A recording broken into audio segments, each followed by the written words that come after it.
Well, hey everybody, it's your good buddy 650 Eve here, and the sunshine has returned to the filthy Cleveland area, so you know what that means. Today is finally the day that I'm going to be able to put some break-in miles on my brand new BMW M1000RR. If you're new to the channel, hit the subscribe button. If you're already a subscriber, tap that bell, and you'll get notified when new content is uploaded. I'm going to take the BMW HP4 up to Sills and get it weighed, but we're going to wait until we put a full Akrapovic exhaust system onto our M, get rid of that catalytic converter and the muffler and all that stuff down there that's adding extra weight to the motorcycle. You're going to be surprised at the exhaust that I selected to get put on this motorcycle. Now, we're going to go through a couple different exhausts on the M1000RR, showing you the variety that Manny from Moto Million has for you to pick and choose for your S1000 or your M1000. But here's our beautiful BMW HP4 Brox Performance full titanium CT megaphone exhausts.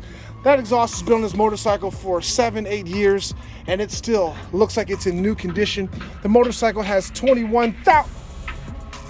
You guys gotta cut that out. 21,000 miles on it, and the exhaust and everything else is holding up great. Rotobox Boost carbon fiber wheels on the HP4. We're also going to take off the stock carbon fiber wheels from our M and replace it with yet to be determined. We're leaning towards ThyssenKrupp wheels to put on the bike, because the ThyssenKrupp wheels, you can definitely see the carbon fiber weave a lot more prominently than on these wheels, and they weigh well, we're going to find out, but we suspect that the ThyssenKrupp wheels weigh less than the stock carbon fiber wheels.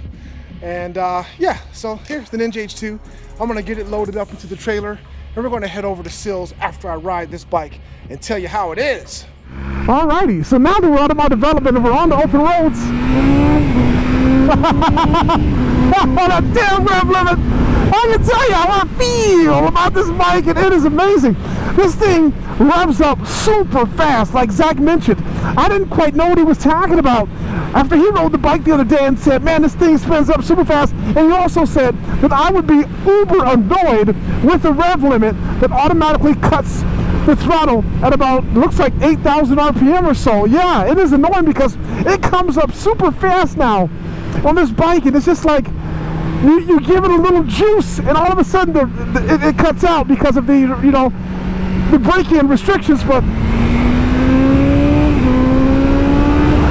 damn, that is so outstanding, the way that this thing just revs up. And another thing I noticed immediately when just riding down the road is the suspension is totally different from the S1000RR. It's very firm and very stiff in a good way, and somewhat of a reassuring, you know, sport bike type of way. Now, the S1000RR with its DDC or DTC, whatever the hell it's called, DDC, suspension, dynamic dampening control.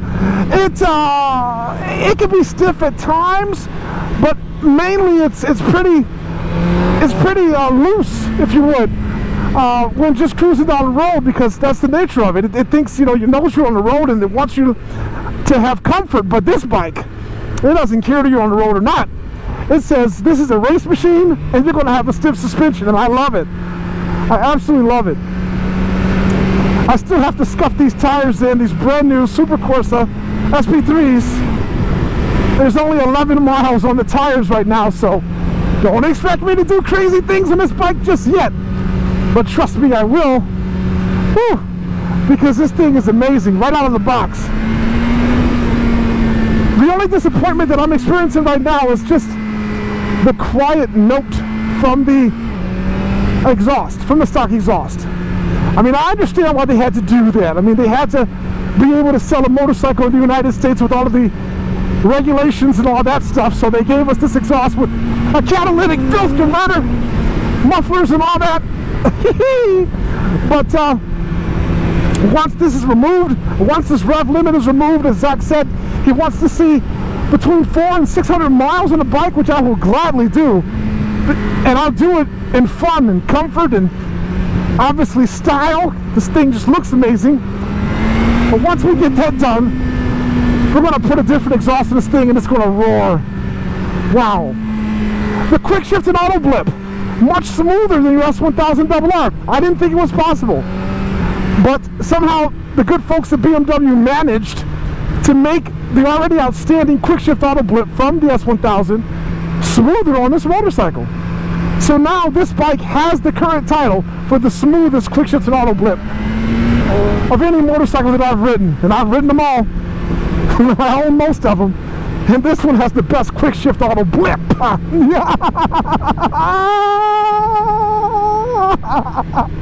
What a fun bike to ride. Wow. If you guys are fortunate enough to ride this motorcycle and test it out, you're absolutely going to love it, or you're free money back. It's time to stop for some pictures. One of my favorite spots.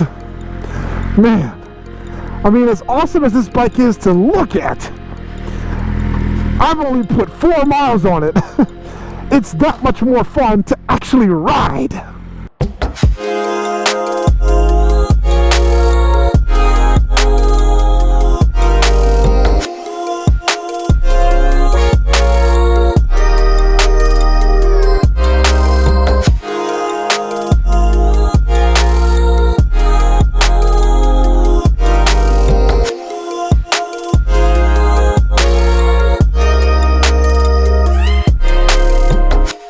Okay, the cinematic, beautiful, slow-mo, beauty shots, whatever you want to call them, is complete, but how could you not just admire this amazing motorcycle? I think most people would agree that this is one of the best looking motorcycles of our generation, and BMW has done an amazing job with this machine.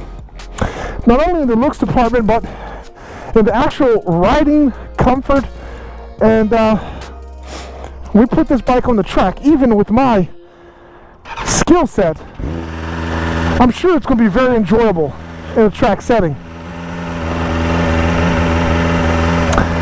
Yeah. There goes that crazy engine startup, high revving idle thing. Seems to settle down more quickly when the engine's warm, which is good. Having said that, Bryn tuning is still going to fix that nonsense. Oh, rev limit, man, it kicks in and it's like, what a thrill kill. What a freaking thrill kill when that thing kicks in. But there's nothing you can do about it. Let's see if I can give it a good little run here on this road to show you how that thing kicks in.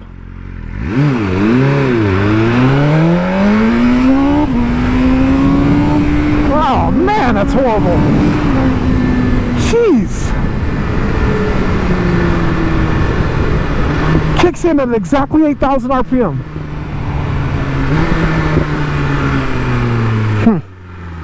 Man, you just want to hurry up and throw the break-in miles of this thing and get that removed. I mean, I can't even ride this thing with any of my good buddies because everybody wants to smack, smack, smack, and this one won't.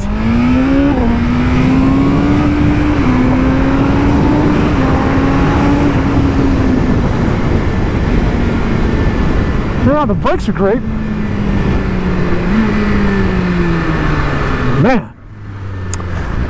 Okay, so I went from a very delightful review of the bike to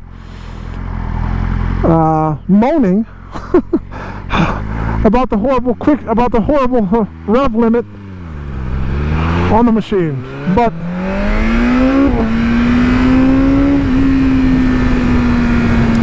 and you know what? It still has that flat spot that the S1000s have.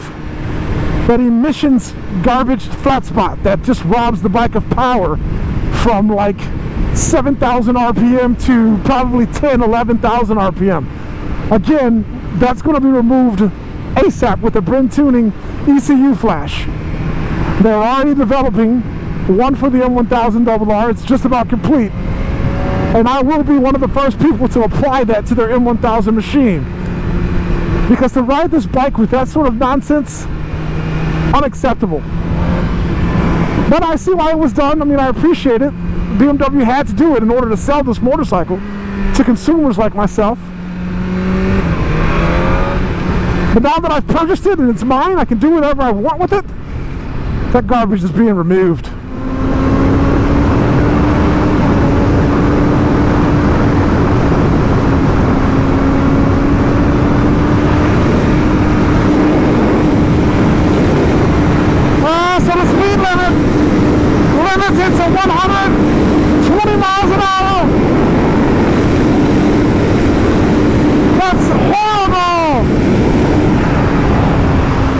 120 miles an hour? What the hell? They won't go any faster than that at all. Because of the awesome rev limit that the good folks at BMW decided to put on this motorcycle.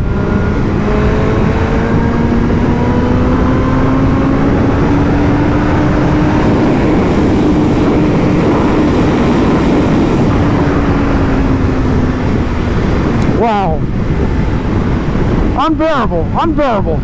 Now you see why we're in such a rush to get on 400 miles on this bike, get the first service done, so that your neighborhood master mechanic can remove that rev limit from the machine at time of first service, and then you can take it out to 200 miles an hour if you want. But 120 is the max right now. Man, that sucks. Well, on the bright side, you do have cruise control to make up for the lousy 120 mile per hour limit that's on the bike because of the break-in period. Cruise control is great to have on a motorcycle. You don't really notice it until you don't have it. Then you're like, where the hell's my cruise control? And then people looking at you on the road, they're like, what is this idiot doing? He's talking with his hands. It's a really windy day too. Very difficult to ride a bike with no hands. I do not suggest this for you viewers watching this at home. Okay, so as promised, I'm here with Mr. Zach. He's behind the camera today. Hey, what's going on, everyone? For right now, at least. And we're going to roll these bikes on and see what they weigh, starting with the M. And before we do that, we're going to verify that all three motorcycles have a full tank. Oh yeah, too much fuel. Zach doesn't like all that fuel, but I did it anyway. Because I'm just a crazy guy. So much fuel that it's actually leaking out of the H2. Shouldn't have done that. Yeah, Kawasaki's like to do that. And they make that whistle noise. Yep. Yep, there we go, you can see it. Okay. Last bike that we'll certify. And guys, this is the only way to weigh a motorcycle. It makes it fair. We realize that certain bikes have smaller fuel tanks than others, but that's not our problem. We're just trying to make it as fair as how the bikes are presented to us. Yeah, these two should have the same size fuel tank as well. Absolutely. Yes, sir, Mr. 4.4 gallons. Okay. US gallons. Here we go. We got this down to science now, Zach. Heck yeah, you got that set up quick. Yeah. I even zeroed out the intercom wireless scales ahead of time. That's a good thing. Wow, 433 pounds. All right. 433 pounds. 33. It's kind of settling at 32. Oh, it went up to 4. Yeah. 5, 4. The wind's doing it. The wind must be 433 it is. Yeah, we'll call it 433. Okay. Next up, the 2021 Black S1000.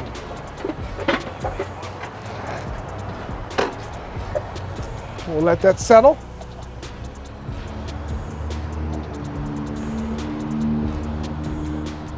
$439? No. Oh, 447. 447. We must have weighed an M package last time. Yes, we did. It was M Sport. Yeah. Yeah. That's pretty good though. 15 pounds. 15 pounds. Right off the bat yeah. from the factory. Imagine what after we're done giving it the Moto Million treatment. Yeah, remember, no wonder it feels so nimble. Yep. It does. So here we go. Everybody wants to know what my H2 weighs. It's gotta be 500 something, right? I'm thinking more like 480. 480? All right. Yeah. Woo, just made it on the scale there. Yeah, with the wheelbase. Oh, you were right. Yeah, they start like 560 or Jeez. something crazy. Yeah. So that's pretty good. I mean, I'm pretty sure that's about 60 pounds down on a stocker. Yeah. 506 pounds. Wow. I'm sure if you go back to the H2 video series, we probably have the weight in there. Yeah. Of the other one we built. But, and I know that we looked it up at one point what the factory was, and it was 560 something, so. Wow. 60 pounds lighter, but you got the 350 horsepower, so. Yeah. That makes up for the weight difference. Yeah. Wow. Well, thank you, Mr. Zach, for being behind the camera for a little bit. Now you're in front of the camera, and cool. I'm very impressed. Like you said when you test rode the bike the other day when you prepped it, the throttle does feel very responsive. Yeah. And, yeah.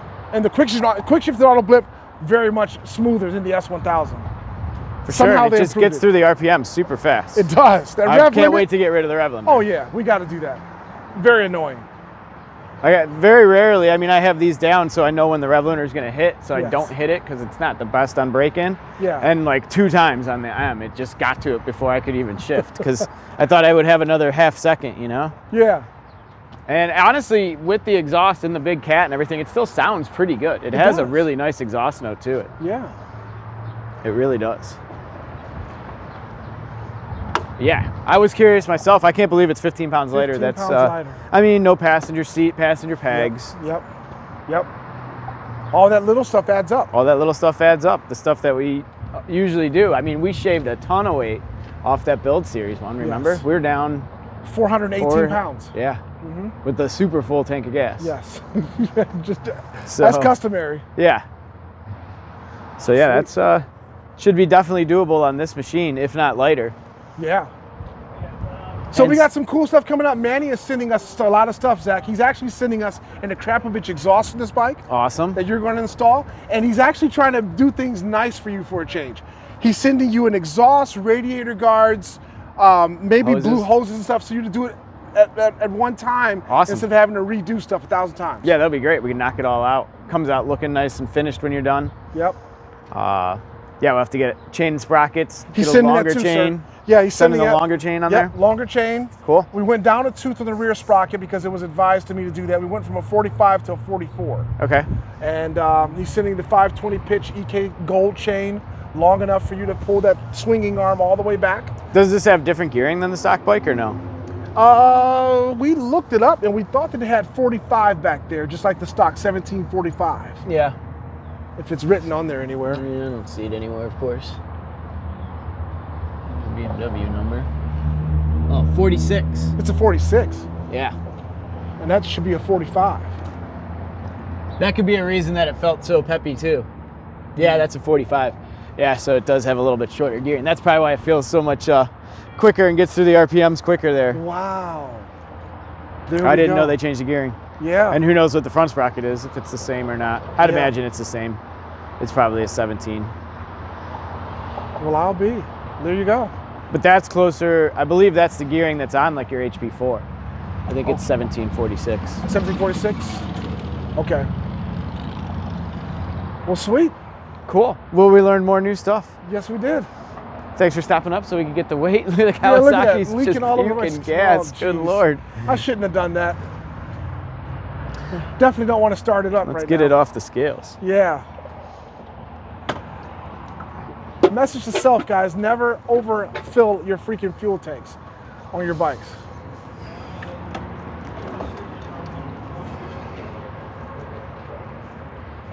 All right, Zach, thanks for the weigh-in. All right, cool. Well, I'm excited for all the parts to start showing up then, and we'll get to work. You know it. All right, I'm gonna get back to it then myself now. We'll catch you later. Thanks, Zach. He's so awesome to help us out with that weighing of the bikes today. Beautiful, beautiful, beautiful day. Weather is finally nice, not a cloud in the sky. And I got to put, I don't know, 20, 30 miles on the bike so far. And now I'm going to pack it up, head out of here and put some more miles on this beautiful thing. Because it's just that much fun to ride. Let's see how many miles I have on it right now. 45 miles. Okay.